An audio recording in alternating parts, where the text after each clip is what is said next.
Assalamualaikum warahmatullahi wabarakatuh.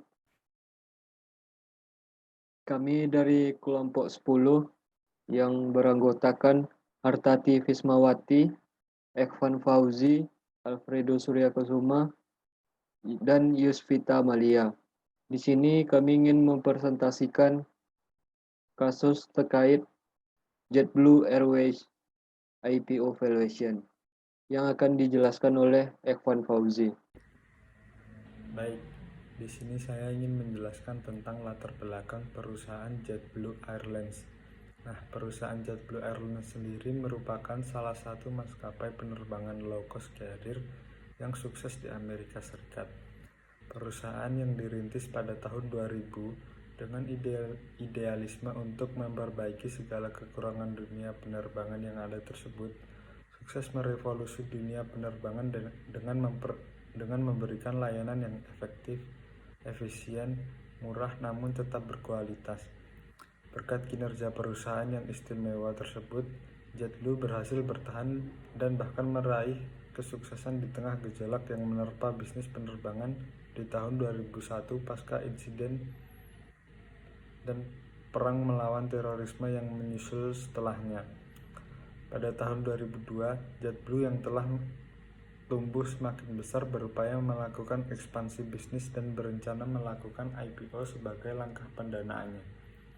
Nah, pada tanggal 11 April 2002, JetBlue Airlines berencana menambah modal perusahaan melalui IPO atau Initial Public Offering untuk mendukung penambahan landasan penerbangan dengan membeli unit pesawat baru dan mengimbangi kerugian portofolio dari investor Ventura perusahaan. Setelah 2 minggu melakukan roadshow ke investment banking, didapat hasil bahwa untuk investor yang potensial harga dari IPO berkisar antara 22 US dollar sampai 24 US dollar. Dan jika terjadi kelebihan permintaan dari penawaran yang berjumlah 5,5 juta lembar saham, maka harga dari saham IPO akan naik menjadi 25 US dollar sampai 26 US dollar. Namun pada harga ini masih diperkirakan akan terjadi kelebihan permintaan.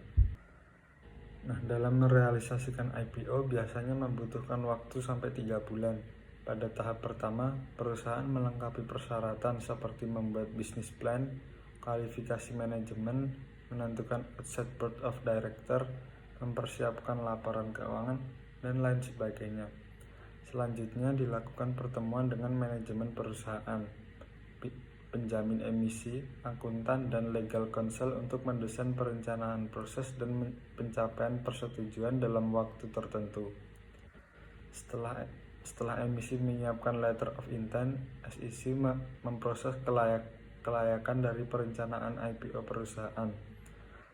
Penjamin emisi diperbolehkan menawarkan kepada calon investor setelah analisis kelayakan selesai. Emisi biasa melakukan agreement dan transaksi penjualan saham berlangsung. Penutupan underwriter agreement dilakukan selama 7 hari dan perusahaan dilarang melakukan sesuatu yang memungkinkan menaikkan harga saham di pasar modal. Nah, saat menentukan kebijakan harga saham IPO terdapat perdebatan antara manajemen JetBlue Airways. Nah, para investor sangat tertarik dengan saham IPO perusahaan. Manajemen khawatir dengan harga yang ditetapkan akan menurunkan kesempatan perusahaan untuk mendapatkan modal yang lebih banyak. Nah, beberapa manajemen mengutamakan ketersediaan modal dalam jangka pendek dan menambahkan pentingnya akses terhadap modal jangka panjang serta tingkat pengambilan yang diterima investor. Karena akses ke pasar modal lebih penting, maka kebijakan harga menjadi alternatif yang baik untuk menghasilkan kesepakatan dengan investor dan menghasilkan tingkat pengembalian yang lebih besar. Nah, dari ringkasan kasus tersebut, kelompok kami mengambil 2 rumusan masalah, yaitu yang pertama, berapa harga yang direkomendasi, dan yang kedua, mengapa ekspektasi terhadap JetBlue Airlines berlebihan terhadap ekspektasi harga IPO saham, yang akan dijelaskan di slide pembahasan oleh Yusvita dan Hartati. Selanjutnya saya akan menjelaskan harga yang direkomendasikan untuk IPO (Initial Public Offering). Nah, seperti yang digambarkan oleh studi kasus, telah terjadi kegagalan besar yang dihadapi oleh semua pendatang baru di industri penerbangan.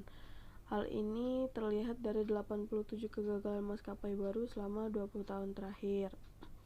Oleh karena itu, berdasarkan statistik ini, strategi perusahaan untuk go public sangat beresiko.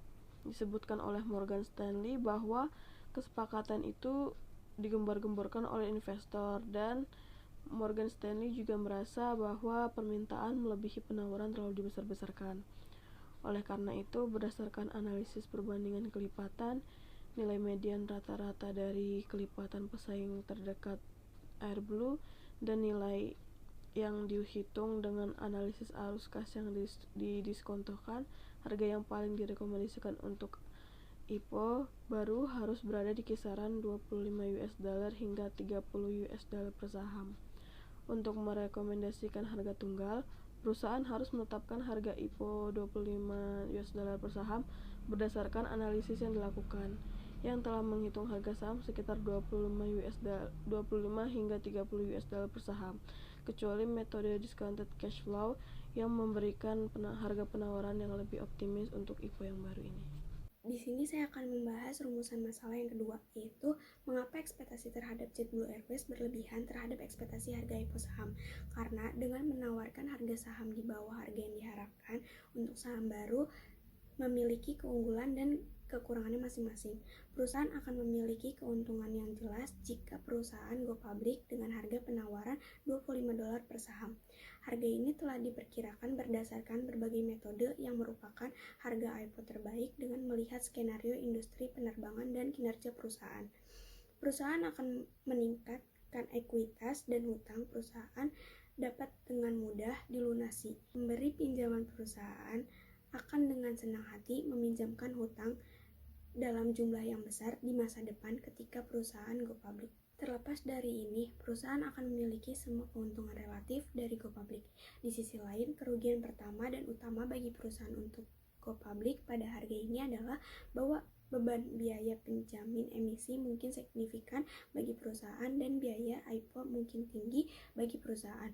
Lebih lagi, resiko lainnya yaitu bahwa sejumlah besar pemegang saham potensial perusahaan akan mungkin membeli blok besar untuk saham perusahaan dan manajemen mungkin kehilangan kendali atas operasi Airblue sampai pemilik perusahaan pemegang saham sebagian besar ekuitas perusahaan.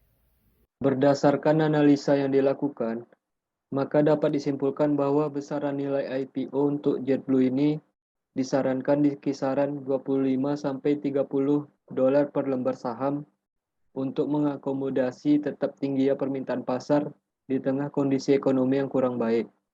Kelompok kami menyimpulkan bahwa industri penerbangan berbiaya rendah memiliki kemampuan untuk bertahan dari berbagai krisis di dunia bisnis penerbangan dibandingkan dengan perusahaan penerbangan konvensional.